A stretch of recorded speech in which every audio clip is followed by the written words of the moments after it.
আল্লামা খালেদ সাইফুল্লাহ সাহেব হুজুর যখন দ্বিতীয়বার ইউনিয়ন নির্বাচনে চেয়ারম্যান প্রার্থী হয়েছেন, তখন অনেকে বলেছিল হুজুর তো প্রথমবার ভুলে হয়ে গিয়েছিল, আর এবার হওয়া এত সহজ না। যাই হোক, হুজুর সেখানে দ্বিতীয়বার নির্বাচিত হয়েছেন।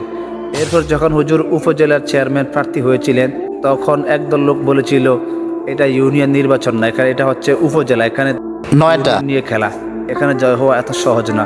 যাই হোক, হুজুর উপজেলাতেও চেয়ারম্যান নির্বাচিত হয়েছেন।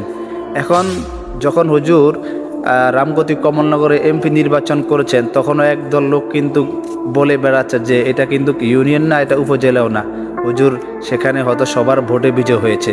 আমরা তাদের উদ্দেশ্যে বলতে চাই যে হুজুর বিগত 3বার যেভাবে আপনাদের কথা, যেভাবে আপনাদের ধারণাকে ভুল করে আল্লাহর রহমত এবং জনগণের ভালোবাসায় হুজুর বিজয় হয়েছেন, এবারও হুজুর জনগণের ভালোবাসা এবং জনগণের সমর্থনে নির্বাচিত হয়ে সংসদে গিয়ে আমাদের কথা বলবেন ইনশাআল্লাহ।